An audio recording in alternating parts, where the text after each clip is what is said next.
So I was able to pick up this copy of Amazing Spider-Man 298 for a very good price. Now this is a book you always want to consider sending to CGC if you get a high grade copy of it like this one, because it's the first work on Amazing Spider-Man by Todd McFarlane, and it is also the cameo of both Venom and Eddie Brock on the last page of this book, which I'll show you here in a minute. So I'm going to be submitting this to CGC. So as part of a large submission, this is one of the books I'm going to be grading. So what we're going to do is we're going to grade this book.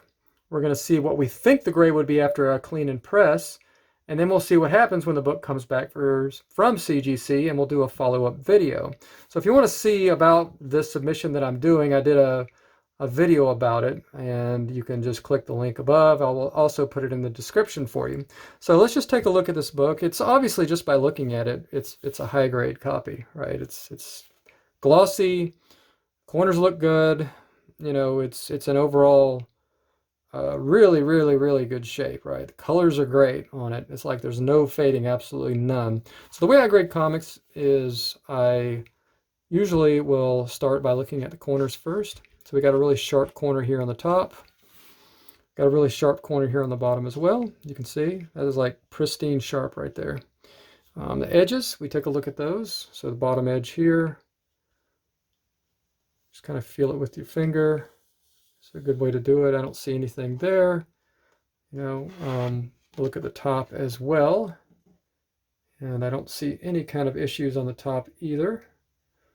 And then I look at the spine. So we'll take a look. You feel it with your finger here is the best way to kind of find a tick. There's tick here, tick there, tick there, tick there, a bunch of ticks down here, and a pretty big wrinkle or tick right here. The good thing is this is a white cover for the most part, so there's not going to be the color break issue that you would have on a darker color cover. So these should all press out. There's no color break even here on the black right here. And the staples look good. There's no wear on the staples. There's maybe a slight little thing here on the staple that might press out as well. And as far as the corners go, there's no dings or anything like that on the corners. There's nothing going on this cover that I don't think is pressable. But I'll take a close look here. Always pull in the magnification to look at the spine, just to make sure we didn't miss anything. So I'm looking close here. Don't see any kind of color breaks yet. And beautiful, this yellow is pristine. No color breaks. I'm just going to look down it one more time just to make sure. Nope, nothing.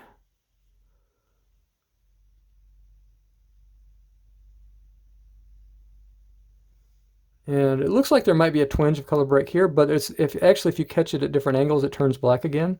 So that actually did not break color there. And if it did, it would be very minor and tiny anyway. So I think based on the front cover here, we're looking so far at a potential 9.8 after press. Let me get this magnification out of the way. I'm just going to look for dents, any kind of pitting or anything like that in the cover as well. Not seeing anything at all. So based on the cover right here, though, without doing a press, I would say based on all of this, with the spine the way it is, I would say this is probably, going to be in the 9.2 range, especially with this big wrinkle right here. I don't think you're going to get above 9.2. If I were to submit it as is, I don't think we'd be able to get above it. Let's flip it over and take a look at the back. So you notice I sandwich it here between two boards. That way I don't have any chance of doing more damage to the comic than is already there. In fact, I don't like to touch the comic at all except to feel for any kind of imperfections on the edge or on the spine. So let's take a look once again at these corners. And this corner looks pretty good. There's a slight, let me get this back. I'm sorry, I'm not in the camera here. So this corner looks good.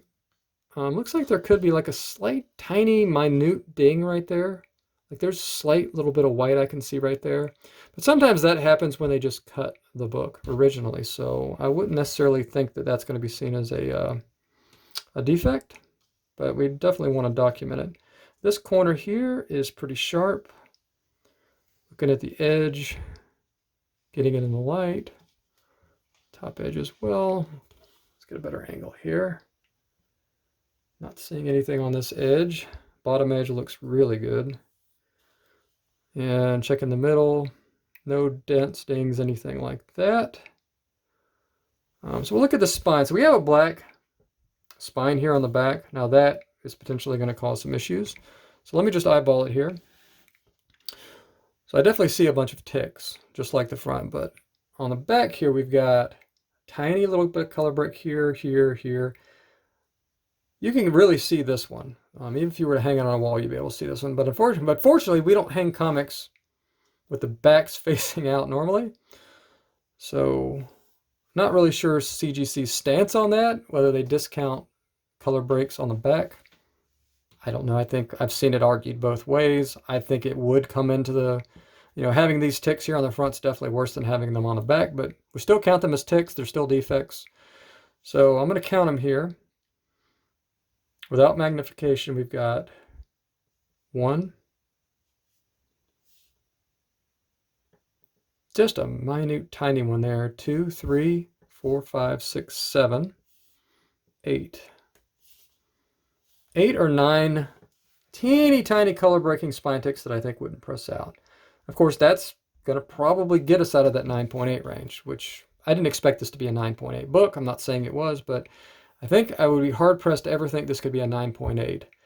9.6, still going to be challenging with that kind of spine. But I don't know, this book overall, after press, is going to be beautiful on the front, flawless on the front, flawless everywhere except for the spine right here. And so I don't know. That's why I'm curious to do this experiment, I guess, to see exactly how this lands. But I'm going to think this is a 9.4 book after press. Before press, with all of these multiple, probably 20 spine ticks on the front and back, with that wrinkle on the bottom, I'm going to say this is like an 8 or an 8.5 to start out with. If I were to send this in right now, I think I would be like, this is an 8.5 or an 8. Outside chance of 9. I would think that it's going to land in that 8 to 9 range and probably more than half the time be an 8.5 book. But I'm just going to say this is an 8. That's probably what I would grade it as, even though it's a beautiful book. Of course, let's look at the inside just to make sure there's nothing we need to know. Like, are there any rips and tears or anything like that? Looking inside, this book looks like white pages, which is great.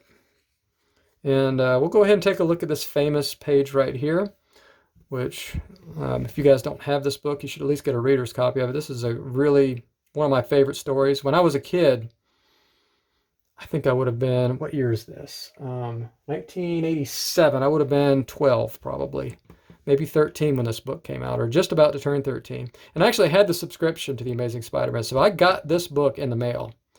And when I saw this page, man, I was like, I couldn't wait for the next issue to come out. And I got all that McFarlane run-in when I was a kid in the mail.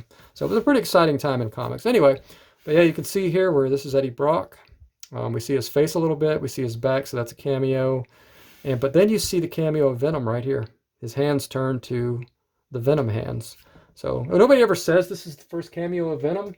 But this is definitely the first cameo of Venom because there's Venom's hands, right? So that's just the way I always see that. And of course, we really call $2.99. That's what most people call it, as the first cameo. But I'm sorry, Venom is in the $2.99 so often. We're going to actually do that as our next episode of this or whatever. I actually have a copy of $2.99 I'm sending in as well. So we'll take a look at that. And you can be the decider whether this is actually $2.99 is going to be a cameo or the first appearance of Venom. It's actually the first appearance of Venom, but, spoiler alert, you probably already know that. But yeah, let's go ahead and continue grading this book. Now, I don't want to go through this book any further. I'm just going to tell you it's pristine. I've gone through this book already, and even for I don't want to touch a book unless I have to. But you've seen the first few pages of the back, and I'm just going to let you know the rest of the book is that way as well. You just have to take my word for it. Because I'm not going to handle this book, even for the sake of a video, more than I have to. And you guys probably can't fault me for that.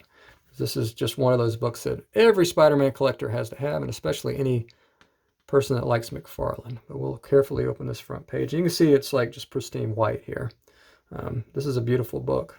And were it not, if I would say if half those ticks on the back, those color bricks on the back were gone, this would be an outside chance of a 9.8 here. Certainly a 9.6. But I'm going to say this is an 8.0. And after press, and mainly because of this, It's probably hard to see in the video, but it is a significant little wrinkle right here. See if I can catch it in the light. In fact, let me see what we can do with the spine here in the light. I don't know if it's going to show up or not. I'm going to go ahead and do that, just so you can see all these ticks right here, especially from here down. There's tons of it. If this was a black book, this thing would be destroyed and probably capped out at an 8.5 or 8. But luckily it's white, so we have a chance of bringing this book back. So I'm going to say this is going to be a 9.4 after a press. In the range of 9.2 to 9.4. I would be amazed if this gets 9.6, you know. So we'll just say this is not super surprised if it's 9.0, but pretty surprised. Not surprised if it's a 9.2, but a little disappointed.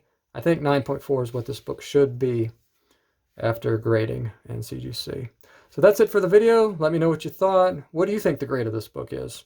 Do you think I'm way off on my 9.4? Do you think this could be a 9.6? I mean, what does CGC standards look like right now? So I'm going to go ahead and put this back in the collection, get it in some Mylar, get it in a safe spot, and then we'll continue on with this in the next installment, which will be Amazing Spider-Man 299. Thanks for watching.